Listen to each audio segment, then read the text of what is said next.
Olá, estamos no JBR News, início de semana em Brasília. E uma semana que começa com muitas notícias. Eu, Alexandre Jardim, junto com os jornalistas e analistas Rodolfo Lago e Estevão Damasio, estamos aqui diariamente, de segunda a sexta-feira, para levar até você o principal fato da capital do país, com os bastidores da notícia e a análise de quem conhece muito como funciona o poder na capital do país.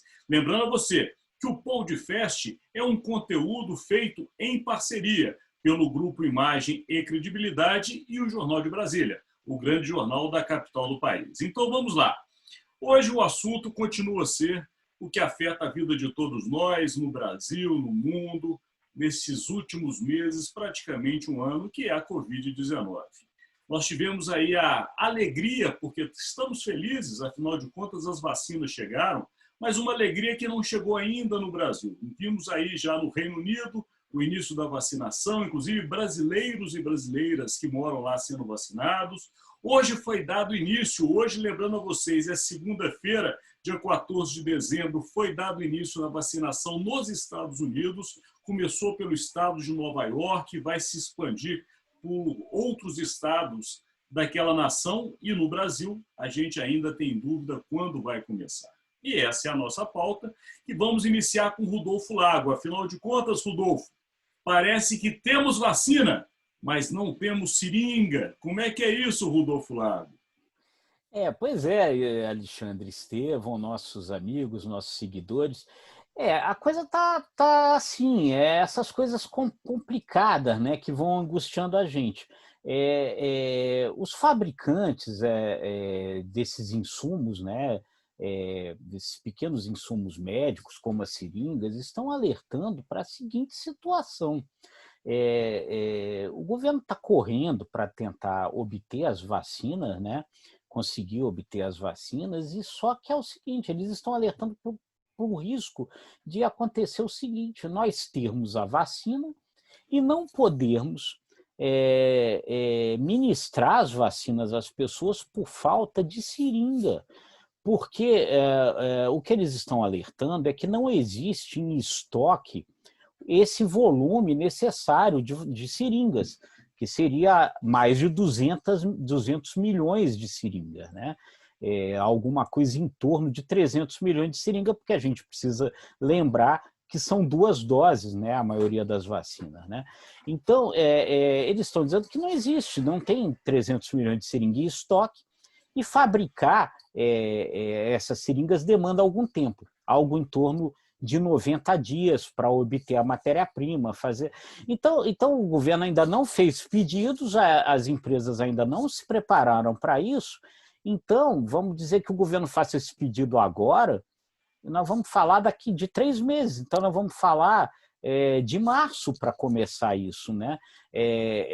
Então, é uma coisa realmente muito preocupante. A cada dia que passa, Alexandre e Estevão, o que nos preocupa é a falta de segurança com relação a esse plano estratégico de imunização, né? Ontem, o ministro do Supremo, Ricardo Lewandowski, ele deu um prazo de 48 horas para o governo federal determinar a data de início e a data de término desse processo de imunização, porque o governo entregou um plano de imunização que não prevê essas datas, um plano que ainda deu uma outra complicada, porque colocava, endossando o plano, o nome de 36 pesquisadores, que agora estão dizendo que não endossaram o plano.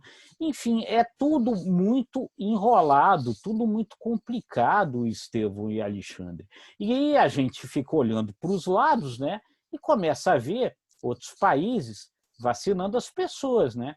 Semana passada a Inglaterra, hoje começou os Estados Unidos, e nós vamos ficando para trás. E ficar para trás nisso, Alexandre Estevão, é um negócio que tem milhares de implicações. A primeira implicação é a implicação da nossa saúde, mas isso tem implicação econômica, porque a gente vai começando a ter dificuldade de entrar em outros países, a gente vai ter que começar a ter dificuldade de fazer contratos, de fazer viagens, Então é muito complicado, né? Fora o tempo que a gente fica esperando nessa agonia louca, porque ninguém aguenta mais, né?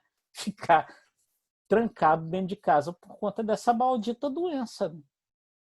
Você fez aí um alerta importantíssimo, né, Estevão? Porque você lembrar que a questão não é só doméstica, não é só local.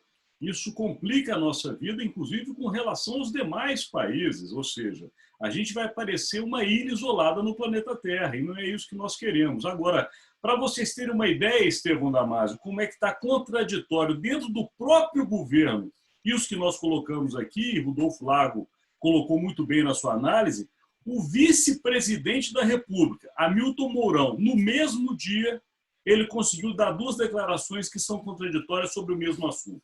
Primeiro, ele disse que ele está angustiado porque ainda não chegou a vacina e que ele se coloca angustiado porque todo mundo quer ser vacinado. Logo depois, ele fala que é precipitado se cobrar um plano sobre a vacinação logo agora, porque tem que se calcular toda uma questão, como disse o Rodolfo, de logística. E o interessante, Rodolfo, que ele chegou a colocar, exemplificando, o dia 10 de março, como que ele chamou de dia D para começar a vacinação. Então, chega muito próximo ao período que você analisou, Rodolfo. Está contigo, Estevão Damasio. Eu acho que é uma situação, a corda esticou, não precisava de chegarmos numa situação na qual, mais uma vez, o Supremo tem que puxar a orelha do governo, o Supremo tem que impor limites e cobrar decisões relacionadas à data. Eu acho também muito difícil você estipular data. E, nesse ponto, eu acho até interessantes os argumentos do Ministério da Saúde de que, sem os registros ainda, sem o endosso da Anvisa, como que eles vão estipular uma data de início? Tudo bem, você estipula, depois recua, mas é um desgaste para o governo. Então, eles não querem correr o risco. Mas isso se dá pela ineficiência do próprio Ministério da Saúde, que deixou o caldo entornar para aí sim tomar as providências.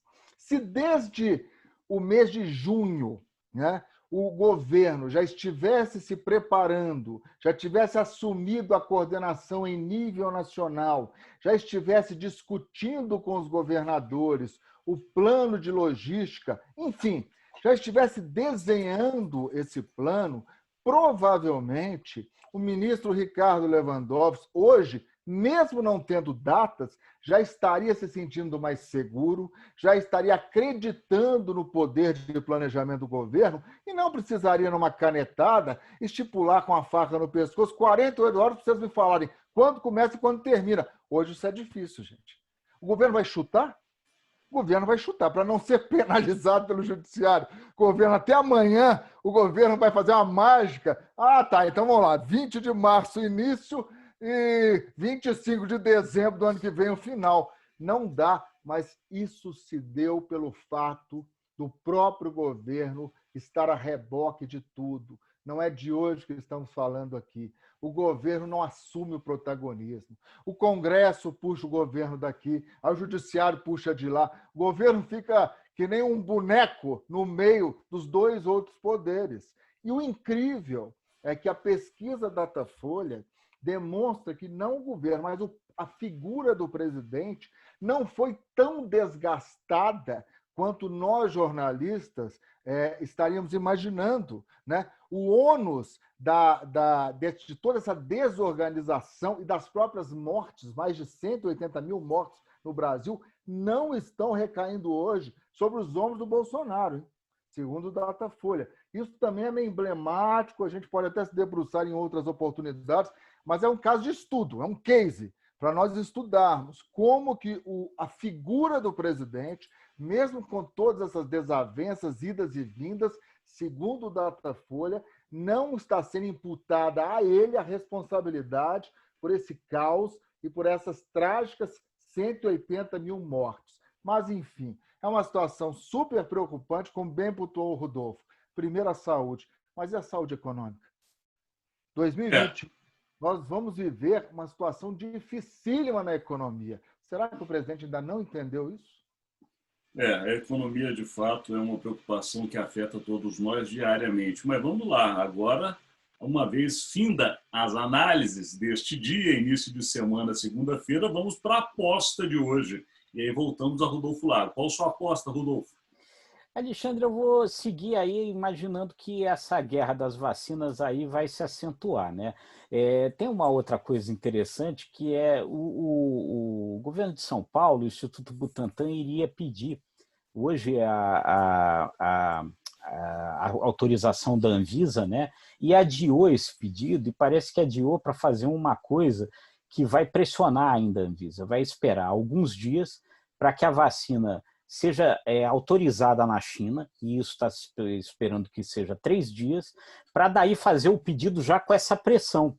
E aí a gente vai para aquela lei que a gente já até mencionou aqui, que foi sancionada pelo presidente Bolsonaro, que diz que há a possibilidade de pedido emergencial se 4 agências semelhantes à Anvisa internacionais derem essa autorização, e essa agência chinesa é uma delas. Então esse pedido já vai chegar com uma pressão maior, é a famosa guerra das vacinas, amigos. Veja bem, Rodolfo Lago e Estevão Damasio, é lamentável, quer dizer, é trágico, seria engraçado se não fosse tão triste, mas até a lei pode permitir a Coronavac existir, mas não tem seringa, é uma loucura. Vamos lá, Estevão Damasio, está contigo. Eu volto as minhas atenções para a disputa pela presidência da Câmara, já que nesta segunda-feira, né, a bênção do atual presidente da Câmara, deputado Rodrigo Maia, sobre o escolhido por ele para sucedê-lo, né, ter o apoio, vai embaralhar e vai esquentar ainda mais essa disputa. Viu?